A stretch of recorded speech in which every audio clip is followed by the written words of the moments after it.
नमस्कार दोस्तों, मैं हूं आपके साथ प्रिया धीर और स्वागत है आपका हमारे चैनल में। आज हमारे साथ मौजूद है लाइफ कोच सुनील डैम जी। इनसे हम अक्सर अलग अलग विषयों पर बात करते हैं, लेकिन आज हम बात करने वाले हैं एक बहुत ही महत्वपूर्ण विषय पर, जिससे आज भी बहुत से लोग अनजान हैं, और वो विषय है इंश्योरेंस। इंश्योरेंस क्या होता है, इसे कैसे और कब लेना चाहिए, और इसके क्या क्या फायदे हैं, ये सारी बातें आज हम जानेंगे सुनील डैम जी से। तो इस वीडियो के अंत तक बने रहिए, क्योंकि आज की इस 10 मिनट की वीडियो में आपको वो जानकारी मिलने वाली है जिससे आप जिंदगी भर फायदा उठा सकते हैं। तो स्वागत है सुनील जी आपका। Thank you Priya, thank you.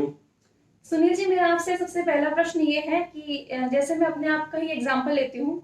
मेरी एज हो चुकी है 28, लेकिन आज तक मैंने कोई लाइफ इंश्योरेंस नहीं लिया। तो आप मुझे बताइए कि लाइफ इंश्योरेंस कब लेना चाहिए और कितना लेना चाहिए, और ये कितना जरूरी है हमारी लाइफ के लिए। बेसिकली प्रिया, आपका एक क्वेश्चन बहुत अच्छा है और ज्यादातर लोगों को इसके बारे में पता ही नहीं है कि लाइफ इंश्योरेंस क्या होता है। वो लाइफ इंश्योरेंस को समझते हैं कि ये मरने का बीमा है। अगर ये मरने का बीमा होता तो इसका नाम डेथ इंश्योरेंस होता, लाइफ इंश्योरेंस तो नहीं होता। लाइफ इंश्योरेंस का मतलब है जिस दिन से आप अपनी अर्निंग स्टार्ट करते हैं, आपको अपनी अर्निंग को प्रोटेक्ट करना है। जितनी आपकी अर्निंग है उसको प्रोटेक्ट करना है, क्योंकि उसमें आपके परिवार का लाइफ छिपा है। क्योंकि जब एक इंसान जो कि पूरे परिवार का लालन पोषण कर रहा है, अगर उसकी डेथ होती है तो केवल एक इंसान की डेथ नहीं होती, उस घर से 3 अर्थियां इकट्ठे उठती हैं। एक तो उस पिता की जो अर्निंग कर रहा था, एक उस पति की जो उसका हस्बैंड था, और तीसरा वो इनकम जो घर से चली जाती है। तो 3 अर्थियां इकट्ठे उठती हैं, इसीलिए इसका नाम लाइफ इंश्योरेंस रखा गया है। सर, ये बहुत ही गहरी बात की है आपने। Sorry to interrupt sir, but आपने जो ये 3 बातें बताई है, 3, वो बहुत ही गहरी थी। इस पर आप जरूर चर्चा कीजिएगा, जरूर विचार कीजिएगा। सर, मेरा जो दूसरा प्रश्न है आपसे, इंश्योरेंस में कितना रिटर्न मिलता है। मैडम, इसमें ना एक लोगों को जिस तरीके से पढ़ाया जाता है कि आपको इंश्योरेंस जो लेना है वो आपको टर्म इंश्योरेंस लेना है और अपना पैसा म्यूचुअल फंड में लगाना है। म्यूचुअल फंड में कोई गारंटी नहीं होती। म्यूचुअल फंड में क्या होता है कि उसमें लिखा जाता है सब्जेक्ट टू मार्केट रिस्क। अरे जिंदगी में कुछ चीजें तो आपको इतनी पक्की रखनी पड़ेंगी जिसमें आपका परिवार चल रहा है, जिसमें आपके परिवार का जो बेस है वो होना चाहिए, जिसमें 0 रिस्क होना चाहिए। और आज हम बात कर रहे हैं टर्म इंश्योरेंस की। मानता हूं टर्म इंश्योरेंस अच्छा है, लेकिन आप सरवाइव करके 0 से 25 के बाद आप जैसे अर्निंग स्टार्ट होती है आपकी, 25 से 60 तक अर्निंग रहती है, 60 तक आप सरवाइव करके आप अच्छा पैसा कमा गए। लेकिन ऐसा नहीं है मैम। 60 पे आप जो रिटायर होते हैं ना, इनकम से रिटायर होते हैं, जिंदगी से नहीं। 60 से आगे का जो लाइफ है आपका, 60 से 80 तक, उसके लिए आपने कोई तैयारी नहीं की। तो आदमी डिपेंडेंट का लाइफ जीता है। लाइफ इंश्योरेंस में जब आप पैसा अपनी इंश्योरेंस लेते हो लाइफ इंश्योरेंस से, जिसमें विन विन सिचुएशन रहती है, उसमें अगर 60 से पहले कुछ हुआ आपको तो परिवार के लिए, 60 के बाद अगर आप सरवाइव करते हैं तो पैसा आपको विद रिटर्न वापस मिलता है। जो भी LIC का बोनस होता है उसमें बोनस देखा नहीं जाता, वो 6% है, 7% है या कितना है, लेकिन वो जो पैसा मिलता है ना, आपके आगे का लाइफ बहुत बढ़िया जाता है। लेकिन सर, कई लोग बोलते हैं कि हमें इंश्योरेंस पर बिलीव ही नहीं है, तो ऐसे लोगों को आप क्या कहना चाहेंगे। मैं बताऊंगा, इंश्योरेंस मैडम कोई धर्म नहीं है जिसपे आपको बिलीव करना है जी। इंश्योरेंस क्या है, अगर मान लो 100 आदमी बीमा लेते हैं जी, और उसमें से किसी एक को कुछ हुआ तो इंश्योरेंस कंपनी को क्या फर्क पड़ रहा है। 99 लोग तो अभी भी प्रीमियम पे कर रहे हैं। बिल्कुल। लेकिन जिस एक आदमी को कुछ हुआ है उसका परिवार के लिए 100% चला जाता है। लेकिन हमें पता नहीं ना वो 1% कौन है। तो इसलिए बीमा बहुत इंपॉर्टेंट है, और कई लोग इसमें इंतजार करते हैं कि हमें कहीं से ज्यादा डिस्काउंट मिलेगा या सस्ते रेट में बीमा मिलेगा तो हम लेंगे। माफ कीजिए, ये कोई आप सब्जी या कोई सामान नहीं खरीद रहे, आप सुरक्षा खरीद रहे हैं अपने परिवार के लिए। उसमें अगर आप डिस्काउंट देखेंगे कि डिस्काउंट कितना मिल रहा है या उसमें प्रीमियम कम कैसे आ रहा है, जितने भी इसमें पैरल्स होते हैं मैम, जितना आप प्रीमियम कम करेंगे कुछ ना कुछ चीजें उसमें इंश्योरेंस में हटा देंगे वो लोग। तो इंश्योरेंस वो लेना चाहिए जिसमें 100% सुरक्षा हो। मैप ऑफ लाइफ के बारे में आपने सुना होगा।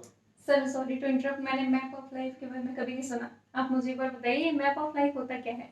जैसे आप किसी जर्नी पे जाते हैं मैम जी, आप दिल्ली से जयपुर की जर्नी पे गए जी, उसमें कई स्टेशन आते हैं बीच में, कई छोटे स्टेशन होते हैं, कई बड़े स्टेशन होते हैं। ऐसी हमारी जिंदगी में भी जो छोटे स्टेशन है जी, वो हो गया बच्चों का एजुकेशन, और जो बड़े स्टेशन जिनको हम जंक्शन बोलते हैं वो चिल्ड्रन मैरिज या आपकी रिटायरमेंट। ये दो बड़े जंक्शन आपकी लाइफ में बहुत इंपॉर्टेंट है। जैसे आप बोलोगे कुछ हमारी जिंदगी में गोल आते हैं नॉट नेगोशिएबल गोल। सर ये भी एक नई चीज थी मेरे लिए, नॉट नेगोशिएबल। आप इसके भी एक्सप्लेन कीजिए प्लीज। आप बच्चे की पढ़ाई से नेगोशिएट नहीं कर सकते ना, आपको बच्चे को तो पढ़ाना ही है ना। आप हैं तब भी पढ़ाना है, नहीं है उसके लिए क्या इंतजाम किया है, वो कैसे पढ़ाई करेगा। आपकी वजह से उसकी पढ़ाई तो नहीं छूटनी चाहिए ना, वो स्कूल से तो उसको बाहर ना निकाले। और जब उसकी शादी हो तो लोग पूछेंगे आपने क्या तैयारी की। और आप थर्ड जो मोस्ट इंपॉर्टेंट है वो आपका रिटायरमेंट। ये फर्स्ट दो गोल है ना वो आप अपने परिवार के लिए करते हैं जी। कि आप अपने परिवार को किसी का डिपेंडेंट नहीं चाहते। लेकिन थर्ड जो गोल है ना मैम वो गोल है आपकी रिटायरमेंट। उसके लिए आपने क्या प्लानिंग की कि आप जिंदगी में ये तो नहीं कह सकते ना सारी जिंदगी मैंने बच्चों के लिए ये किया, बच्चों के ऐसा थोड़ी होगा 60 के बाद आप बच्चों पे डिपेंड हो जाएंगे। लेकिन वो गोल भी इंपॉर्टेंट है, इसीलिए ये तीन गोल जो बोले जाते हैं ना नॉट नेगोशिएबल गोल। इसके अलावा हमारे पास होता है nice to have goal. Sir इसके बारे में भी मुझे हाँ, नहीं पता। नाइस टू हैव गोल होता है वो चीजें हमारे लाइफ में, जैसे आपके पास कोई भी गाड़ी है और आपको मर्सिडी खरीदनी है, आपका काम तो गाड़ी से चल रहा है ना, मर्सिडी एक अपर मॉडल हो गया, वो है नहीं भी है ना तो आपका काम चलेगा। आपको वर्ल्ड टूर करना है, अगर नहीं भी होगा ऐसा नहीं है कि उसके बिना आप डिपेंडेंट हो जाएंगे। ये वो गोल है, आपके पास है तो आप कर लो, नहीं है तो कोई बात नहीं। जैसे हम लोग पैदा होते हैं जी, 0 से 25 तक हमारा डिपेंडेंट का लाइफ होता है, जो हम अपने पेरेंट्स पे डिपेंड होते हैं क्योंकि उन दौरान हम पढ़ाई कर रहे होते हैं। 25 में हम इस लायक हो जाते हैं कि हम अपने परिवार का बोझ उठा सके, हम अर्निंग करना स्टार्ट करते हैं और 25 से 60 तक हमारी अर्निंग चलती है। 60 के बाद अगर हमने कुछ जमा किया है पैसा तो 60 के जो 80 तक हम जीने वाले हैं उसमें भी हम डिपेंडेंट नहीं रहते। वो हमारे पास चॉइस होती है कि हम डिपेंडेंट का लाइफ जिए या इंडिपेंडेंट का जिए।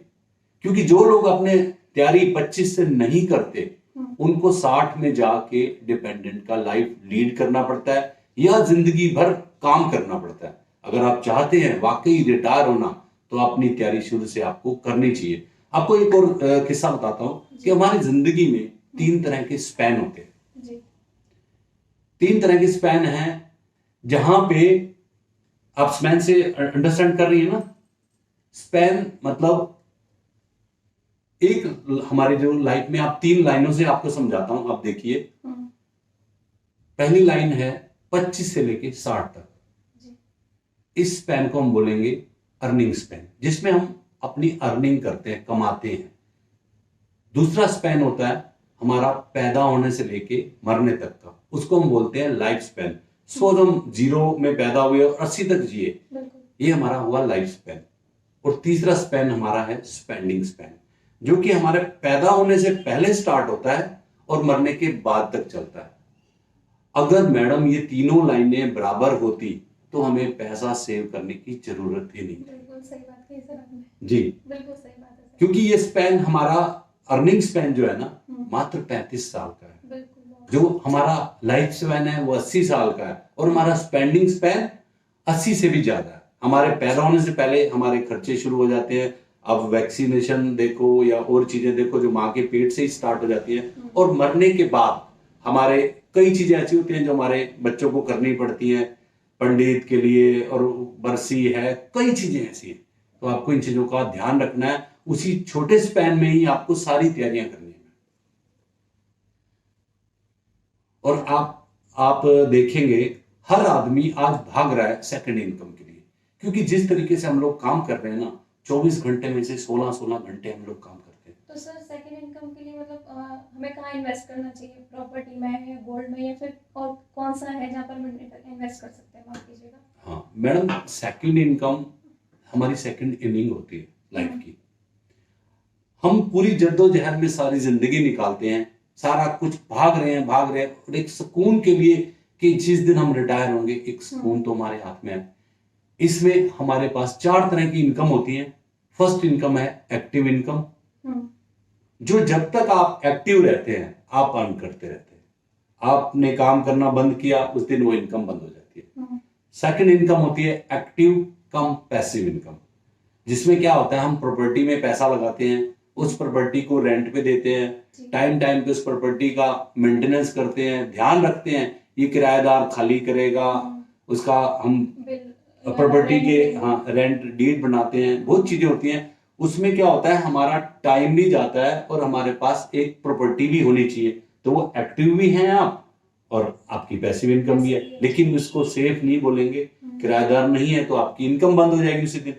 थर्ड इनकम है passive income but not guaranteed. इसमें क्या होता है आप बैंक में एफडी में पैसा लगाते हैं, कहीं शेयर्स में लगाते हैं, म्यूचुअल फंड में लगाते हैं, एक फिक्स इनकम आती है, कुछ टाइम के बाद वो बंद हो जाती है। ये पैसिव तो है, इसमें आपका दिमाग नहीं लग रहा, लेकिन ये गारंटेड नहीं है। फोर्थ इनकम होती है आपकी guaranteed income, passive and guaranteed. वहां जब आप पैसा लगाते हैं तो आपको पीस ऑफ माइंड मिलता है। इसके अंदर जो आते हैं, जो गवर्नमेंट लोग हैं, गवर्नमेंट से रिटायर्ड लोग हैं, उनकी पेंशन आती है, वो फिक्स होती है और हर साल बढ़ती है। और इसके अलावा LIC में कुछ प्लान ऐसे हैं जो लाइफ टाइम की आपको पेंशन देते हैं, फ्रॉम वेरी फर्स्ट डे वो उसको गारंटी करते हैं। अगर आप वहां पैसा लगाते हैं तो जिंदगी भर आप एक सुकून से जीते हैं, क्योंकि हर आदमी को पता होता है उसके जो लाइफ में उसका मंथली एक्सपेंस क्या है। क्योंकि आप देखो जब आप 60 पार करते हैं ना, कोई आपको 10,000 रुपए भी उधार नहीं देता, उनको पता होता है कि वापस आएंगे कहां से। सही बात। और उस समय अगर आपकी फिक्स इनकम नहीं आएगी तो वो जो डिपेंडेंट का लाइफ होता है ना मैम, वो तो मरने जैसा ही होता है। आदमी डेली मरता है। कई बार क्या होता है हमें लगता है कि हम ये चीजें अपने रिटायरमेंट के बाद करेंगे। अब बेटे से आप पैसे मांगो, मैंने घूमने जाना है, बेटे पैसे दे, वो कहेंगे पापा घर में रहना। क्यों? अगर आपके पास अपना पैसा होगा आप अपने पैसे से चैरिटी भी कर सकते हो, और कहीं आपको तीर्थ स्थान पे जाना है तो आप जा भी सकते हो। एक अलग सा सुकून मिलता है मैम, ये चीजें बहुत जरूरी है।